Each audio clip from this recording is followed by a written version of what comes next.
भगवान न करे कि उन लोगों का बेटा मरे, अगर मरेगा तब पता चलेगा। ठीक है, अपराधी ही था तो आप उसका मर्डर कर दीजिएगा जेल में। ये कानून आपको राइट देता है कि आप किसी को जेल में मार दीजिएगा? नहीं देता है। आप जब वो रोशन फांसी लगाया, फंदे से लटका हुआ था, तो आपने तो जरूर उसका फ़ोटो खींचा होगा। आप फ़ोटो सार्वजनिक क्यों नहीं कर रहे हैं आम पब्लिक के बीच? आप झूठ क्यों बोल रहे हैं? तो वर्दी के भेष में ये लोग गुंडा लोग बैठे हुए हैं कि भैया यादव होना क्या गुनाह है। कल मेरा कोई हत्या कर देता है तो कहेगा कि प्रिया राज बहुत बड़ा गुंडा थी, क्रिमिनल थी। और वही आज हम जाति से बहुत ऊपर वाले उच्च जाति के हम होते तो हम रानी लक्ष्मीबाई हो जाते। तो वही हाल है इस बिहार का। इस डीएम साहब उन्हीं लोगों का फ़ोन उठाते हैं। उनको लगता है, डीएम साहब को भी खास करके पता चल गया है कि यहाँ का जो भाजपा का जो सांसद विधायक सब है ना, सब चोर सब है, इसीलिए फ़ोन नहीं उठाते हैं उन लोगों का। हम भी फ़ोन करेंगे ना डीएम साहब को, पर्सनली हम अपना बात करते हैं। डीएम साहब को हम फ़ोन करेंगे ना तो मेरा फ़ोन उठाएंगे, और अभी जाएंगे डीएम साहब से मिलने के लिए तो डीएम साहब अभी हमसे मिलेंगे। वो ऐसे हैं। पहली बार हमारे मधुबनी जिला में ईमानदार डीएम मिले हैं।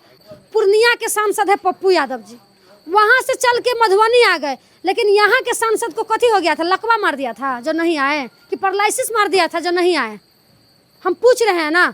जात पात हम करते ना तो अशोक यादव को हम समर्थन करते, क्योंकि अशोक यादव है।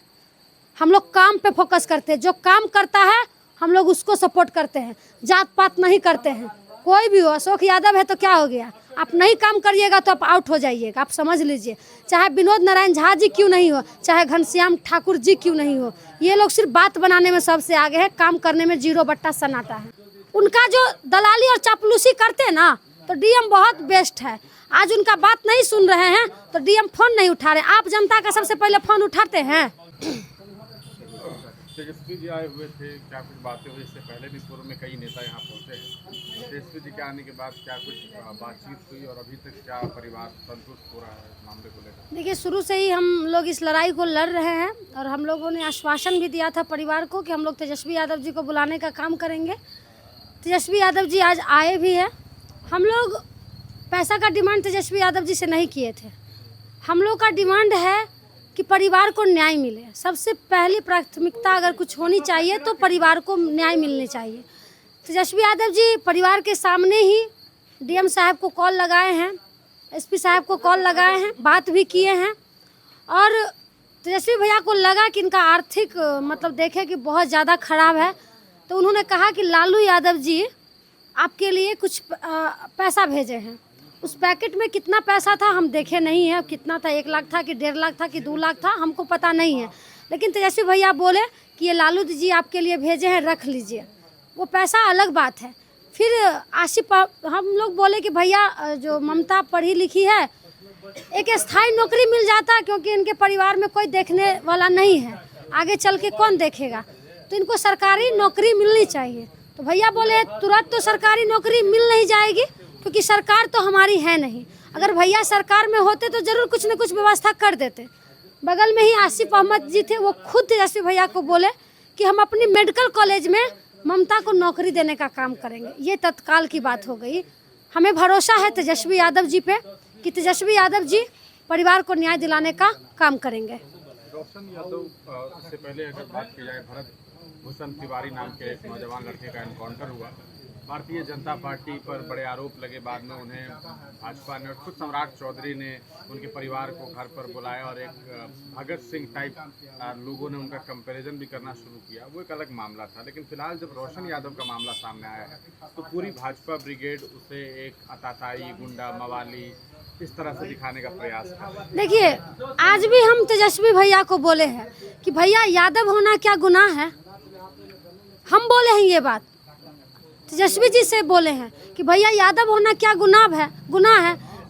कल मेरा कोई हत्या कर देता है तो कहेगा कि प्रिया राज बहुत बड़ा गुंडा थी, क्रिमिनल थी। और वही आज हम जाति से बहुत ऊपर वाले उच्च जाति के हम होते तो हम रानी लक्ष्मीबाई हो जाते। तो वही हाल है इस बिहार का, इस देश का। जात के नज़रिए से लोग देखते हैं। आप करें तो रासलीला, हम करें तो करेक्टर ढीला। आप हमें बता दीजिए, भरत तिवारी के परिवार के साथ हर एक लोग खड़ा रहा, हम लोग भी खड़े रहे अभी भी उनके परिवार के साथ है कि उनके परिवार में किसी को एक नौकरी मिलना चाहिए, ऐसा नहीं होना चाहिए। लेकिन वही आज रोशन के साथ हुआ है। रोशन क्रिमिनल था, अपराधी था, किसको मर्डर किया था, कौन से केस में वो जेल गया था, आप हमें बता दीजिए ना। ठीक है, अपराधी ही था तो आप उसका मर्डर कर दीजिएगा जेल में? ये कानून आपको राइट देता है कि आप किसी को जेल में मार दीजिएगा? नहीं देता है। आप जब वो रोशन फांसी लगाया, फंदे से लटका हुआ था, तो आपने तो ज़रूर उसका फ़ोटो खींचा होगा। आप फ़ोटो सार्वजनिक क्यों नहीं कर रहे हैं आम पब्लिक के बीच? आप झूठ क्यों बोल रहे हैं? तो वर्दी के भेष में ये लोग गुंडा लोग बैठे हुए हैं। जहाँ लोग गुहार, न्याय की गुहार के लिए जाते हैं, वहाँ लोग मार देते हैं। अब तो जेल में जाने से भी लोग डरेगा। और यहाँ के कुछ तथाकथित नेता लोग उल्टा बयानबाजी कर रहे हैं। अब समझिए कि उन लोगों का अंतरात्मा मर गया है, इसीलिए ऐसा बयानबाजी। जिस दिन उन लोगों का बेटा मरेगा ना, उस दिन पता चलेगा कि गरीब का दर्द क्या होता है, एक माँ का दर्द क्या होता है। जैसे आज माँ रो रही ना चीख चीख के, भगवान न करे कि उन लोगों का बेटा मरे। अगर मरेगा तब पता चलेगा। आपने एक बात कही कि तेजस्वी यादव ने यहाँ से डीएम को फोन किया, एसपी को फोन किया, आप वहाँ पर थी उस वक्त? जी बिल्कुल, हम तेजस्वी भैया के सामने में थे। आपने फोन उठा लिया था? बिल्कुल उठाएंगे। डीएम साहब उन्हीं लोगों का फोन उठाते हैं। उनको लगता है, डीएम साहब को भी खास करके पता चल गया है कि यहाँ का जो भाजपा का जो सांसद विधायक सब है ना, सब चोर सब है, इसीलिए फ़ोन नहीं उठाते हैं उन लोगों का। हम भी फ़ोन करेंगे ना डीएम साहब को, पर्सनली हम अपना बात करते हैं। डीएम साहब को हम फ़ोन करेंगे ना तो मेरा फ़ोन उठाएंगे, और अभी जाएंगे डीएम साहब से मिलने के लिए तो डीएम साहब अभी हमसे मिलेंगे। वो ऐसे हैं।